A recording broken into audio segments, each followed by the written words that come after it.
तो hello students, welcome back. हम class 9th में पॉलिनोमियल चैप्टर पढ़ रहे थे। पॉलिनोमियल के इस एक्सरसाइज का 4th क्वेश्चन मैंने शायद लास्ट टाइम आपको करा दिया था, that is middle term splitting method. तो होपफुली आप लोग को समझ में आ गया होगा। तो हम आज क्वेश्चन नंबर 5 स्टार्ट करेंगे, which is a factor theorem. इसको हम फैक्टर थ्योरम से बनाएंगे। फैक्टर थ्योरम क्या है, तो ये क्वेश्चन बनाने से पहले मैं आपको कुछ बेसिक समझा देता हूँ फैक्टर थ्योरम के। जनरली ये हम क्यूबिक पॉलिनोमियल के लिए यूज़ करते हैं।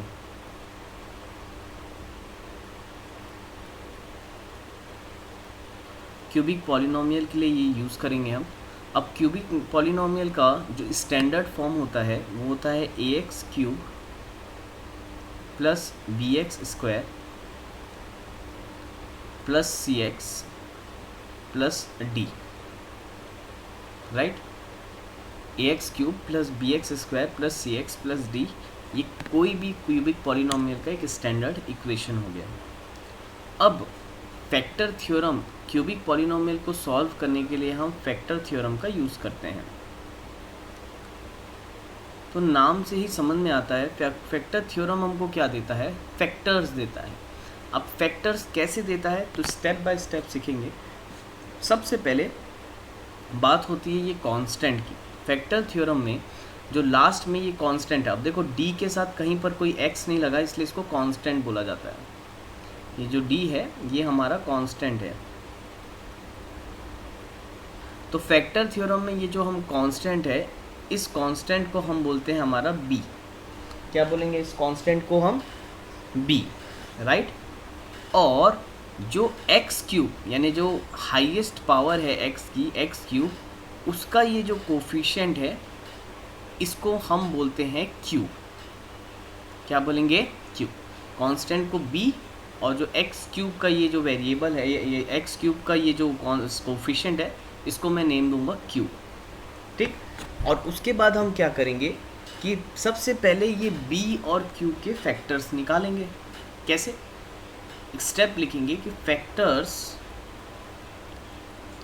ऑफ, सपोज करो ये d, अगर मान के चलो ये d होता 4 आपका, अगर ये d 4 होता तो 4 के फैक्टर्स क्या क्या निकल सकते हैं?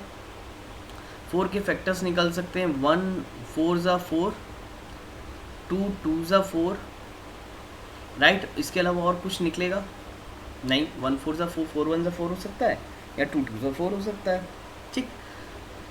तो हाँ, ये इसके फैक्टर्स हो गए। लेकिन अब ना फैक्टर्स इस टाइप से हम नहीं लिखेंगे। अब हम यहाँ पर फैक्टर्स को थोड़ा सा अलग टाइप से लिखेंगे।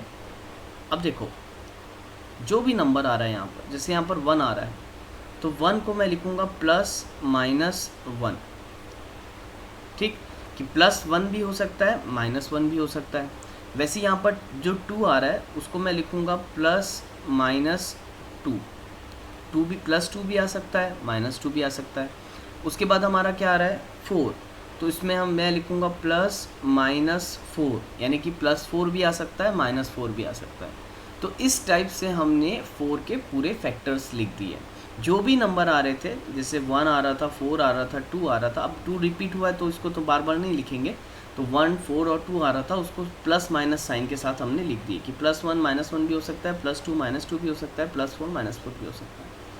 सिमिलरली वैसे हम ए के फैक्टर भी निकालेंगे। सपोज करो फैक्टर्स ऑफ, यहाँ पर ये ए की जगह सपोज मैं 6 ले लूँ, तो फैक्टर ऑफ क्यू रहेगा वो, तो 6 कैसे बन सकता है? 1 6 ज़ा 6 हो सकता है, 2 3 ज़ा 6 हो सकता है। और कैसे बना सकते हैं कि हम, बस इतना ही है, इससे ज़्यादा अपन मल्टीप्लाई नहीं कर पाएंगे। तो अगेन इसमें हम क्या लिखेंगे? Plus minus 1 plus minus 2 plus minus 3, और लिखेंगे उसके बाद प्लस माइनस 6, राइट। तो ये पूरे नंबर्स हो गए। किसके फैक्टर्स हो गए? 6 के फैक्टर्स हो गए। अब ध्यान देना, ये वाला जो फैक्टर्स ऑफ 4 है, इसके जगह मैंने ये 4 ले लिया था और इसके जगह मैंने यहाँ पर 6 लिया था, यानी ये फैक्टर्स ऑफ b है। यहाँ पर लिख देता हूँ मैं, ये फैक्टर्स ऑफ b है, और ये जो फैक्टर्स ऑफ q है, जो b और q लिए हैं, राइट। यहाँ तक आपको क्लियर समझ में आया होगा। बस यही स्टेप आप लोग के लिए इम्पॉर्टेंट है, तो ध्यान से समझो इसको। नेक्स्ट स्टेप में हम क्या लिखेंगे? Factors of B upon Q हमको निकालना है। क्या निकालना है? Factors of B upon Q, यानी कि ये बी अपॉन क्यू। तो इसको हम कैसे निकालते हैं? तो बड़ा ही सिंपल सा केस है। इसमें आप क्या करो, b का कोई एक नंबर पहले फिक्स कर दो। सपोज़ b को मैं पहले प्लस माइनस वन की बात करता हूँ, तो यहाँ पर लिख दिया प्लस माइनस वन अपॉन। अब अपॉन में ये जो q की जितनी भी वैल्यूज़ हैं 1 2 3 6, इसको एक एक करके रखते जाओ। तो पहला आ जाएगा plus minus one upon one, first हो गया। q की वैल्यू यहाँ b अपॉन q लिखना था, तो q का फर्स्ट लिख दिया मैंने 1 अपॉन वन। सेकेंड, b हमने फिक्स किया हुआ है प्लस माइनस वन अपॉन, बताओ सेकेंड क्या रख दूँ मैं? 2, तो plus minus one upon 2। Next क्या बोल सकते हैं बताओ? Plus minus one upon 3, right. Next हम लिख सकते हैं प्लस माइनस वन अपॉन 6। तो ये फैक्टर पूरे हो गए जब हमने b को 1 फिक्स करके रखा था, राइट। सिमिलरली अब हम क्या करेंगे, b को फिक्स करेंगे प्लस माइनस 2 और इसके हिसाब से निकाल लेते हैं। तो प्लस माइनस 2 अपॉन, सबसे पहले रखोगे यहाँ पर 1, राइट। उसके बाद प्लस माइनस 2 अपॉन क्या आएगा? 2। तो अब देखो सेकेंड नंबर 2 है, तो प्लस माइनस 2/2। अब देखो कि 2 1 सा कैंसिल हो जा रहा है, तो ये आ रहा है प्लस माइनस 1, जो कि ऑलरेडी यहाँ पर है। तो चाहे आप इसको लिखो या ना लिखो एक ही बात है। तो मैं यहाँ पर इसको हटा देता हूँ, क्योंकि 2/2 1 है, जो कि ये ऑलरेडी प्लस माइनस 1/1 लिखा हुआ है। नेक्स्ट लिखेंगे हम प्लस माइनस 2, नेक्स्ट नंबर क्या है? 3, तो प्लस माइनस 2/3, राइट। उसके बाद नेक्स्ट लिखेंगे प्लस माइनस 2 अपॉन 6। अब 2 अपॉन 6 से कैंसिल करो, 2 1 ज़ा 2, 2 3 ज़ा 6, तो 1/3। अब देखो अगेन प्लस माइनस 1/3 हमारे पास पहले से है, तो इसको भी हमको लिखने की कोई ज़रूरत नहीं लिखेंगे तो भी चलेगा। आ रहा है समझ में? अब उसके बाद आप क्या सेलेक्ट करोगे बताओ? उसके बाद आप सेलेक्ट करोगे 4। बी को अब फिक्स कर दो प्लस माइनस 4 अपॉन, पहले लिखेंगे 1, ठीक है, प्लस माइनस 4/1, ठीक। उसके बाद हम क्या लिखेंगे? Plus minus 4 upon 2। अगेन देखो 2 2 ज़ा 4, तो प्लस माइनस 2/1 पहले से है, तो हम इसको नहीं लिखेंगे, ठीक है। उसके बाद हम क्या लिखेंगे? प्लस माइनस 4 अपॉन 3, ठीक, ये हो गया। फिर क्या लिखेंगे? Plus minus 4 upon 6।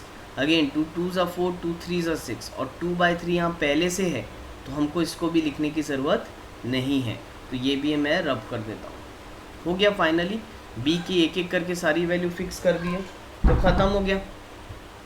यानी कि आपके पर्टिकुलरली इस इक्वेशन को सॉल्व करने के लिए हमारे पास इतने सारे फैक्टर्स आ गए, यहाँ तक आपको लिखना पड़ेगा। इसके बाद मैं आपको बताऊंगा कि कैसे हम शॉर्टकट वे में इसको सॉल्व करेंगे, लेकिन फ़िलहाल आपको यहाँ तक तो एग्ज़ाम में लिखना पड़ेगा। फैक्टर थ्योरम 4 मार्क का क्वेश्चन आता है, तो 4 मार्क के लिए इतनी मेहनत आपको करनी पड़ेगी, राइट। तो यहाँ पर मैंने सारे के सारे फैक्टर्स b/q के फॉर्म में लिख दिए हैं, ठीक है। तो होपफुली आप लोग को समझ में आया होगा। तो मैं अब क्वेश्चन से स्टार्ट करता हूँ। ये थोड़ा सा हार्ड टॉपिक है, तो थोड़ा सा ध्यान दोगे, नहीं ध्यान दोगे तो समझ में नहीं आएगा। तो प्लीज़ सबसे रिक्वेस्ट है कि थोड़ा सा ध्यान देना। चलो अब करते हैं अपन ना। इसका क्वेश्चन नंबर 1 पकड़ लो। अब देखो मैं जो आपको ये मेथड अभी समझाया हूँ ना, ये बहुत स्टैंडर्ड और बहुत ऑथेंटिकेट मेथड है। इस मेथड से अगर आप बनाओगे तो आपको कोई भी बुक से, दुनिया की कोई बुक ला लो, उस बुक से अगर आप ये क्वेश्चन क्यूबिक पॉलिनोमियल का बनाओगे तो आपका बन जाएगा, कहीं आपको कभी कोई डाउट नहीं आएगा, ठीक। तो ये जो मेथड अभी आपको मैंने समझाया वो बहुत स्टैंडर्ड है, बहुत ऑथेंटिकेट है। शॉर्टकट मारना चाहें तो हम शॉर्टकट मार सकते हैं कि x की वैल्यू अपने मन से गैस करके हम निकाल लिए, फिर आगे का स्टेप लिख लिए, तो वो शॉर्टकट हो गया। अदरवाइज़ आप लोग मेथड को समझो, ये ज़्यादा ज़रूरी है, ठीक है। चलो नेक्स्ट क्वेश्चन से मैं आपको अच्छे से और बताता हूँ। जैसे फर्स्ट क्वेश्चन है हमारा x³ - 2x² minus x plus 2। अब ये क्वेश्चन है, अब हम इसको सॉल्व करेंगे। अब इसका कंप्लीट सॉल्यूशन मैं आपको बताता हूँ कि ये सॉल्व कैसा होगा। तो सबसे पहले हम b और q हमारा डिसाइड कर लेंगे। मैंने बोला था जो कांस्टेंट होता है हमारा, यहाँ पर सब देखोगे, ये जो कांस्टेंट होता है ये होता है हमारा b, और ये यहाँ एक्स क्यूब का कोफिशिएंट, अभी यहाँ कुछ भी नहीं है तो कुछ भी नहीं है तो उसके सामने मैं 1 लिख सकता हूँ, तो ये हो गया मेरा q, राइट। तो मैं यहाँ लिख देता हूँ here our b is equal to 2, and ये लिखने की आपको ज़रूरत नहीं है, फर्स्ट क्वेश्चन है समझाने के लिए मैं यहाँ पर लिख दे रहा हूँ q इज इक्वल टू 1। तो सबसे पहले हम निकालेंगे फैक्टर्स, या तो एक काम करो, इसके पहले इसको लिख देते हैं बाय फैक्टर थ्योरम, क्योंकि हम उसको फैक्टर थ्योरम से बना रहे हैं तो मेंशन कर देते हैं कि बाय फैक्टर थ्योरम। सेम यही मेथड से आपका एनसीईआरटी में भी बना है, और कोई अगर चेक करेगा तो देखिएगा आप आरडी शर्मा में भी सेम यही मेथड दिया हुआ है जो मैं आपको बता रहा हूँ, तो आप लोग उसमें भी चेक कर सकते हैं। तो बाय फैक्टर थ्योरम हम फर्स्ट स्टेप लिखेंगे फैक्टर्स ऑफ बी। हम सबसे पहले b के फैक्टर्स निकालेंगे, फैक्टर्स ऑफ b। तो b हमारा क्या है, b हमारा 2 है। अब बताओ 2 के क्या फैक्टर हो सकते हैं, 2 1 ज़ा 2 हो सकता है बस। तो b के क्या फैक्टर आ जाएंगे, plus minus 1 and plus minus 2, right. ये दो फैक्टर आएंगे b के, इसके अलावा और तो कुछ नहीं आएगा, क्योंकि 2 1 ज़ा 2 होता है, तो प्लस माइनस 1 और प्लस माइनस 2। अगेन सेकेंड है हमारा q, तो हम निकालेंगे फैक्टर्स ऑफ q। अब बताओ q क्या है तुम्हारा, q तो ऑलरेडी 1 है, तो 1 क्या होगा, 1 1 ज़ा 1, तो q का एक ही फैक्टर आएगा, 1 यानी 1 1 ज़ा 1 होता है, तो q का एक ही फैक्टर आएगा विच इज़ प्लस माइनस 1। तो यहाँ तक आपको समझ में आया होगा। अब इसके बाद हमको थर्ड स्टेप में मैंने आपको क्या बताया था, थर्ड स्टेप में हमको निकालना पड़ेगा factors of b upon q, ये हमको निकालना पड़ेगा, right. Factors of b upon q। अब b अपॉन q में आप सबसे पहले b को, फर्स्ट वाला b आप फिक्स कर लो। यहाँ पर ये b है फर्स्ट प्लस माइनस 1, तो हम यहाँ पर लिख लेते हैं प्लस माइनस 1 अपॉन, अब q में तो एक ही टर्म है तो b अपॉन q, तो अगेन यहाँ पर 1 लिखेंगे, एक ही टर्म है तो पहले में ही ख़त्म हो गया। अब हम कौन सा सेलेक्ट करेंगे, प्लस माइनस 2 सेलेक्ट करेंगे, तो यहाँ पर मैं प्लस माइनस 2 लिख लेता हूँ, तो प्लस माइनस 2 अपॉन 1, तो ये हो गया, ठीक। बड़ा सिंपल है। आप देखो, आप अगर चाहो तो इसको आप ऐसे भी लिख सकते हो, क्योंकि अपॉन 1 का कोई सेंस नहीं होता, तो आप ऐसे भी लिख सकते हो, it is nothing but plus minus 1, और इसको लिख सकते हो प्लस माइनस 2। तो ये आपके फैक्टर्स हो गए b बाय q के, ठीक। तो यहाँ तक आपने बना लिया बाय यूजिंग फैक्टर थ्योरम। अब हम क्या करेंगे, फैक्टर थ्योरम के हिसाब से हमको इसमें से कोई एक वैल्यू सेलेक्ट करनी है।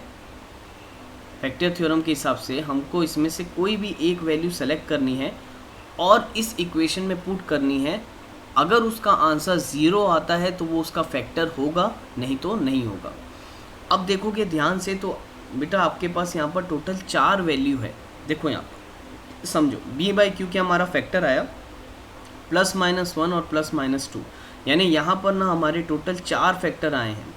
एक आया है +1, एक आया है -1, वैसी एक आया है +2 और एक आया है -2। यानी कि अब एक्चुअल में फैक्टर थ्योरम क्या है ये समझो। b बाई क्यू के आपके ये जो 4 फैक्टर आए हैं, इसका मतलब ये हुआ कि जो नंबर लाइन में जो इन्फिनाइट नंबर्स हैं, नंबर लाइन में जो आपका जो नंबर लाइन होती है, नंबर लाइन सबको मालूम होगा 0 से प्लस इन्फिनिटी और 0 से माइनस इन्फिनिटी। तो ये जो नंबर लाइन में इन्फिनाइट नंबर्स है, उनमें से ये 4 ही ऐसे नंबर होंगे जो इस इक्वेशन को सेटिस्फाई करवाएंगे, यानी कि जो इस इक्वेशन के फैक्टर होंगे। या तो +1 उसका फैक्टर हो सकता है, या तो -1, या तो +2, या तो -2। अब देखो याद होगा मैंने आपको बताया था पहले भी, यहाँ पर x की हाईएस्ट पावर 3 है। इसका मतलब इसकी जो डिग्री है इसकी डिग्री कितनी है हमारी 3। तो मैंने बताया था कि वेरिएबल की जो हाईएस्ट पावर होती है वही उसकी डिग्री होती है। तो इस पॉलिनोमियल की डिग्री कितनी है 3। अगर डिग्री 3 है तो इसके मैक्सिमम फैक्टर्स या ज़ीरोज़ हमको कितने मिलेंगे 3, राइट। हमको 3 फैक्टर्स मिलेंगे या 3 ज़ीरोज़ मिलेंगे। यानी कि हमको ये समझ में आ गया कि ये 4 नंबर में से 3 नंबर हमारे इस इक्वेशन के सॉल्यूशन होंगे 100%, राइट। तो अब आपको क्या करना है, बहुत इजी वे में आपको बता रहा हूँ। देखो सबसे पहले आप क्या करना, सबसे पहले इसमें से कोई भी एक नंबर ले लो। सपोज लेट, मैं एज्यूम कर लेता हूँ पहला नंबर मेरा है +1, तो मैं एज्यूम करूँगा so let x is equal to +1। मैं x is equal to +1 assume कर लिया। ये सब आपको लिखने की एग्जाम में ज़रूरत नहीं है, आप डायरेक्ट यहीं से लिखोगे let x is equal to +1। अब +1 को इसमें पुट करो ज़रा। हमारा इक्वेशन है fx is equal to x³ minus 2x² minus x + 2। अब ज़रा पुट करो +1, तो +1 पुट करोगे तो 1 का क्यूब माइनस 2 इंटू 1 का स्क्वायर माइनस 1 + 2। तो बताओ क्या हो जाएगा, ये 1 का क्यूब हो गया 1 माइनस 1 का स्क्वायर रहने दो, 1 का स्क्वायर 1 हो गया, तो 2 1 ज़ा 2 माइनस 1 + 2। अब देखो +2 माइनस 2 कैंसिल, +1 माइनस 1 कैंसिल, तो आंसर हमारा क्या मिल रहा है 0 मिल रहा है एग्जैक्टली, राइट। यानी कि हमारा +1 हमको x इज इक्वल टू +1 रखने से यहाँ पर हमारा आंसर क्या मिल गया 0।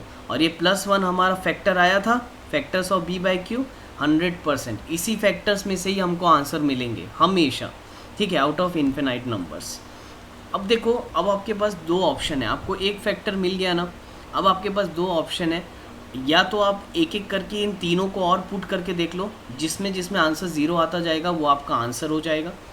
या तो हम एक फैक्टर निकलने के बाद लॉन्ग डिवीजन मेथड का यूज़ कर सकते हैं। अब क्योंकि ये छोटा क्वेश्चन है, आपको यहाँ पर बस 4 फैक्टर मिले हैं। अगर जैसे जैसे क्वेश्चन की लेंथ बढ़ती है, जैसे मैंने अभी एग्जांपल दिया था वही क्वेश्चन का आपका 5-6 फैक्टर आ रहा था।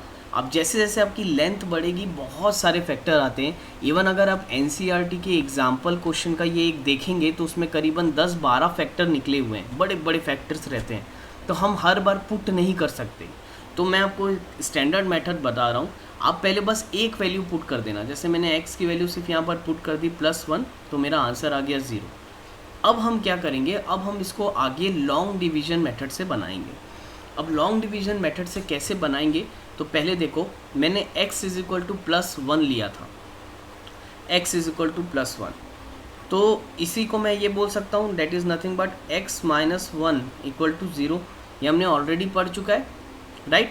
x इज इक्वल टू +1 को हम x - 1 इज इक्वल टू 0 भी बोल सकते हैं, यानी कि मैंने लिया था x - 1 इक्वल टू 0, ठीक। तभी तो x इज इक्वल टू इधर -1 को इधर ट्रांसफ़र करोगे तो +1 आएगा। बस अब पहले यहाँ तक आप नोट डाउन कर लो, क्योंकि मैं रब करने वाला हूँ, तभी मैं आपको उसके आगे बता पाऊँगा, ठीक है। तो होपफुली आप लोग ने लिख लिया होगा। तो चलो इसके बाद हम देखते हैं कि क्या करना है। यहाँ तक ये क्वेश्चन का फर्स्ट स्टेप कंप्लीट हुआ है। अब second step long division method से हम कैसे बनाएंगे।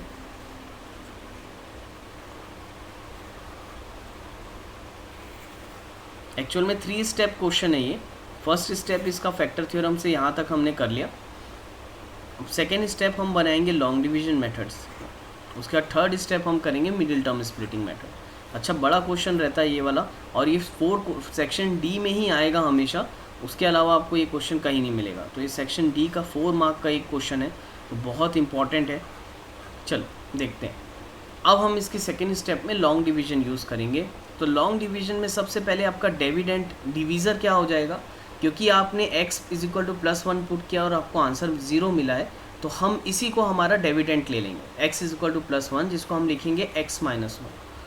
ये हो गया हमारा डिविडेंड x - 1, और जो डिवीज़र हो जाएगा, सॉरी ये हो गया हमारा डिवीज़र, पार्डन ये हो गया हमारा डिवीज़र, और डिविडेंड क्या हो जाएगा हमारा जो क्वेश्चन है x³ - 2x² - x + 2। अब याद करो रिमाइंडर थ्योरम में मैंने आपको बताया था, अगर x माइनस वन से इसको हम डिवाइड करते हैं और रिमाइंडर हमको 0 मिल रहा है, तो x इज इक्वल टू +1 करने से भी हमको आंसर 0 ही मिलना चाहिए। तो पहले हमने x is equal to +1 put किया है तो आंसर 0 मिल रहा है। इसका मतलब जब तुम x माइनस वन से इसको डिवाइड करोगे ना, तो तुम्हारा रिमाइंडर 0 ही आना चाहिए। तो चलो करके देखते हैं एक बार। तो करो डिवाइड। पहला टर्म है एक्स क्यूब, तो एक्स क्यूब के लिए हमको क्या करना पड़ेगा, एक्स स्क्वायर से मल्टीप्लाई करना पड़ेगा। तो एक्स स्क्वायर इंटू एक्स, ये हो गया x cube. Again x square into -1, तो ये हो गया minus x square, right. Sign change करो, plus will become minus, minus will become plus, ये कैंसिल हो गया। Again -2x square plus x square becomes minus x square minus x plus 2। ठीक, अब देखो माइनस एक्स स्क्वायर है, अब minus x square के लिए किससे मल्टीप्लाई करना पड़ेगा, इसको माइनस एक्स से करना पड़ेगा। तो माइनस एक्स इंटू एक्स, अब देखो लॉन्ग डिवीजन मेथड में सिखा चुका हूँ, इसलिए मैं डायरेक्ट बता रहा हूँ। Minus x into x x square, minus x into -1 becomes plus x, minus x into -1 करोगे minus minus plus becomes x, right. Sign change करो, माइनस विल बिकम प्लस, तो ये cancel out, plus will become minus, तो minus x become -2x plus 2। Again यहाँ पर -2x के लिए मुझे -2 से मल्टीप्लाई करना पड़ेगा। -2 इंटू एक्स बिकम -2x, और -2 इंटू -1, तो माइनस माइनस प्लस, 2 1 ज़ा 2। साइन चेंज करो, minus will become plus, plus will become minus, तो ये कैंसिल, अगेन ये कैंसिल। तो देखो रिमाइंडर 0 आ रहा है। 100% आपका रिमाइंडर 0 आना चाहिए, क्योंकि यहाँ पर x is equal to +1 put करने पे आपका आंसर 0 आया है। तो ये एक तरह का चेक है कि आपने लॉन्ग डिवीजन मेथड सही से किया है कि नहीं किया है। ठीक, तो ये मेरा हो गया लॉन्ग डिवीजन मेथड। अब लॉन्ग डिवीजन मेथड हम क्यों किए हैं, हमको क्वेश्चन चाहिए था। ये जो दिख रहा है आपको x square minus x minus 2, सिर्फ इसको निकालने के लिए हमने लॉन्ग डिवीजन किया है। ठीक, ये हो गया आपका सेकेंड स्टेप। अब थर्ड स्टेप कैसा होगा, तो देखो यहाँ पर हमको 3 फैक्टर चाहिए था, हमारा एक फैक्टर +1 आ चुका है। 2 फैक्टर निकालने के लिए मैंने, बाकी के 2 फैक्टर निकालने के लिए लॉन्ग डिवीजन मेथड क्यों यूज़ किया था, अब तुमको समझ में आ जाएगा।